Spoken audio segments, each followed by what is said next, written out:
Munomunika. Muri noizira kadzata. Mai Rudo. Amai Rudo. Mangini. Uyai kuno.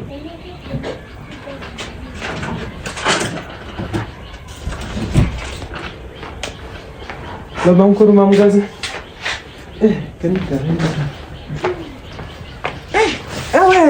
Inda kumboluka ka nice so. Ko ndingagozviri konge chembere imhosva kuti ndakafirwa here naye bamukuru. Aiwa uri kuluka nice. Wabva watopfuura namai Mudiwa. Aiwa wakachena. Kutengerekana namai Mudiwa hembe dzakadai. Hembe mazano dzachipa idzi. Indakasirwa kandaitengerwa nababa Rudo.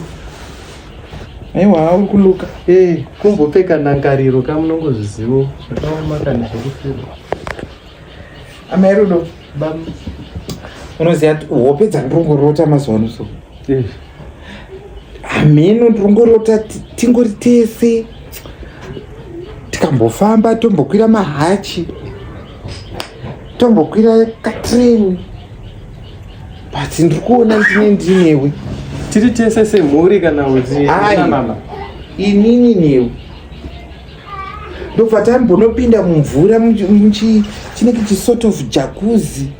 Ndikati Amai Rudo vari kuita sei? Ndani nguva ndichizvifunga ende ndichitozviona. Alright, saka upedzeni dziri kududza kuti chini. Unoziva yakahopa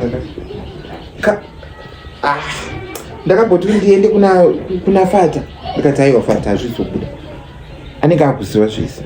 But ndaane mazuva. Uri kuona zvaurizvi? Amai Rudo. Ndakukudza chokwadi. Uri kuziva chii Amai Rudo? Tine ka surprise. But ndezvedu tiri tu. Hamusi mada kuwana kundirwisa namai Mudiwa here? Ndine ka surprise chama. This is for you. Yangu.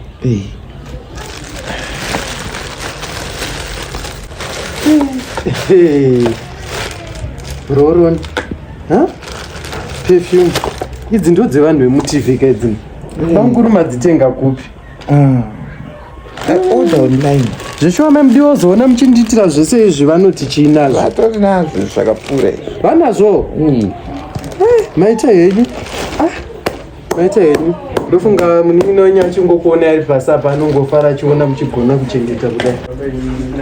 Nyangwa ndizvo akadzinin'ina kuti tizotanga tapabarika kugara tichirovana. Saka watiwe pakuti waita seifu. Asi naye bamukuru munozviona here chizoita kuti tifambidzane panopamba imune mukadzi?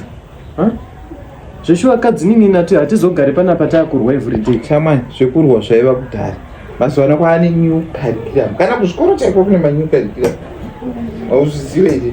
Mune mamireji. Wakasara. Ege ndinofunga but ine murume wangu ndikafunga kuti ndiyega inini munomutaundikungeitwa zvakudhara. Saka kana zvakadaro maita henyu.